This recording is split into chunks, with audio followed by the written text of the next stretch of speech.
Hi, I'm Rachel, and today we're going to learn about emotional disturbance disorders and kind of what that looks like and how you can best help students in your classroom with these kind of disorders. So first, just to kind of understand what these kind of disorders include, it's a pretty wide range. There's lots of different kind of things, including emotional disturbances, which is what we're going to be talking about today, and that includes anxiety disorders, bipolar, conduct disorders, eating disorders, obsessive compulsive disorder, and psychotic disorders. Those are going to be the ones that we're going to be talking about. But then under the umbrella of mental disorders, that also includes behavioral disorders and mental illnesses, which can include the same more specific disorders I just listed.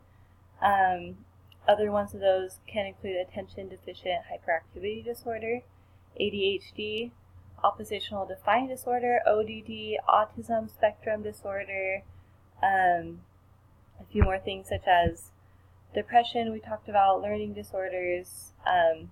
So there's lots of different things, but today we're just going to be focusing on the emotional ones that I listed earlier. So these are some of the characteristics that you might notice in kids with emotional disorders. Hyperactivity, aggression, withdrawal, inappropriate immaturity, learning difficulties, disordered thinking, unusual motor acts, or abnormal mood swings. So it's common to see these characteristics or activities every once in a while in children. You should automatically jump to the conclusion that the child has a disorder if you see something like this. But the disorder would come if it's persistent over a really long amount of time. It's impairing their ability to learn. Some of these, again, would include acting out, fighting, impulsiveness. When we're talking about withdrawal, we're talking about excessive fear or anxiety or not being social with others. Immaturity would be inappropriate crying or temper tantrums or poor coping skills for the age of the student.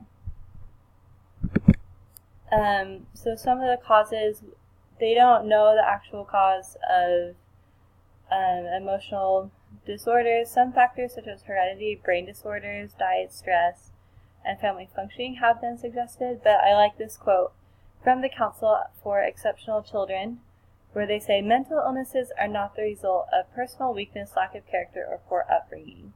Their mental illnesses are treatable. Most people diagnosed with a serious mental illness can experience relief from their symptoms by actively participating in an individual treatment plan. So, although we aren't sure exactly what causes the disorders, it's not anything reflecting on the person or their upbringing or anything about them. And they are treatable, so it's important to recognize what the disorder is and find the appropriate treatment for it. And these are common things that we probably know someone with an emotional disorder, or we will see these kind of things in our student.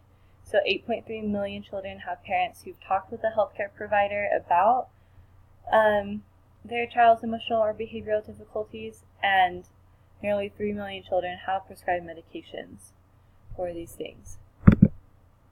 So now we're going to go back to those specific disorders I listed earlier, and there's 6 of them that we're going to cover in this lesson. The first 3 are anxiety, bipolar, and conduct disorder. So anxiety would be excessive, persistent, seemingly uncontrollable, and overwhelming that persists for a long amount of time. So not just the once in a while stress. It's an irrational fear of everyday situations.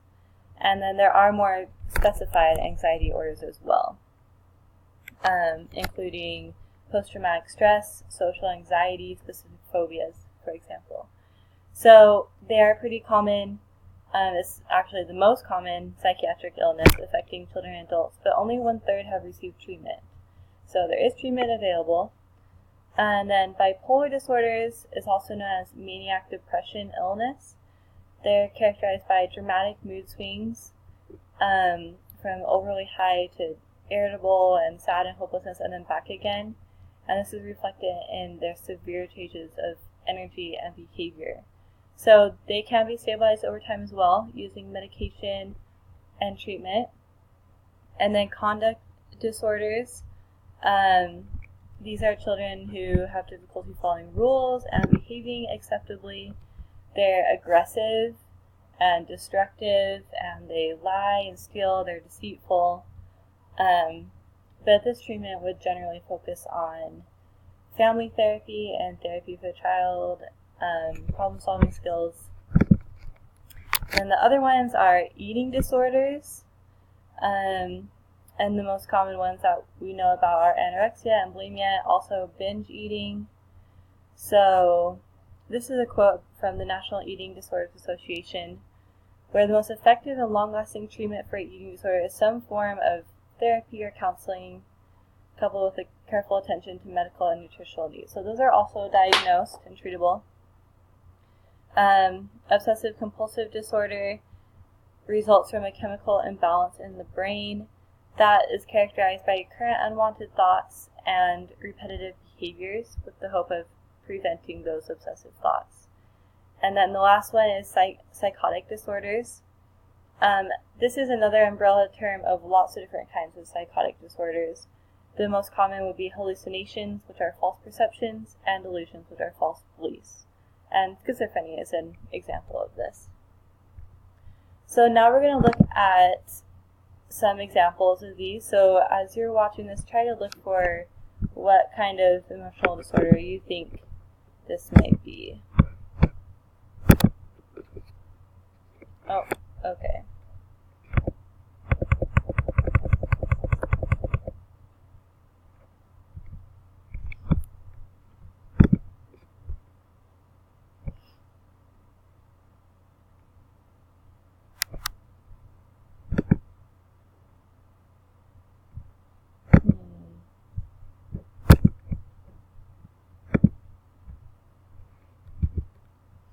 Maybe we can get this one.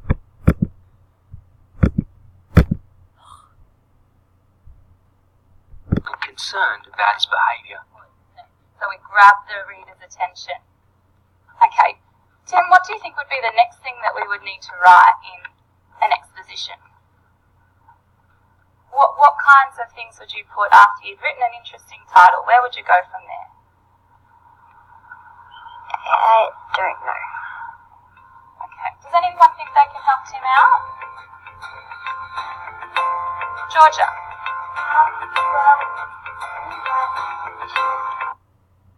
Well, it needs to talk cats and dogs. What kind of good do you have at cats and dogs? But I dogs or cats? No, cats. Cats. No, goldfish. No, cats are better. No, but cats. Cats also, yeah, they chase birds and kill them.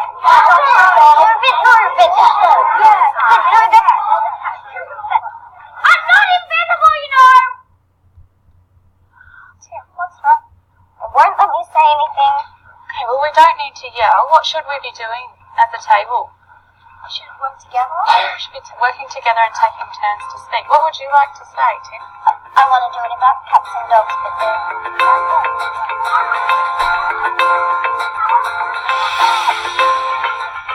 Thanks for coming and talking to me. I appreciate it. I just wanted to talk to you about why you got so angry before.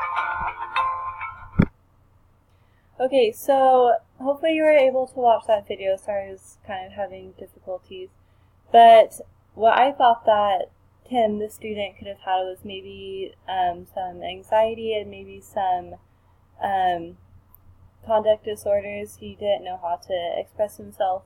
But I really like how the teacher was able to talk to him individually and be sympathetic and supportive of him. So now we're going to watch another one and try to look at what this kid, what kind of emotional disorder you think he might have. Hey, Eddie, I found this in your room. Yeah. Where did this come from? The video store? Yeah, I know it came from the video store, but how did you buy it? With money. What money? The allowance you gave me? That money isn't enough to get you this kind of thing. Save it up. seal is? Maybe. In addition to a portion of the above symptoms, So hopefully you were able to recognize that as a conduct disorder. He was being deceitful and lying. So once again, just one occurrence of that happening isn't necessarily representative of a disorder, but that kind of behavior over a long period of time with other activities as well, such as aggression, could be indicative of a conduct disorder. So when working with these students, it's best to be sympathetic and compassionate. It's best to work with them individually and help them increase their self-awareness and self-control and self-esteem. There's also psychological and counseling services available, as well as different medications that might help them.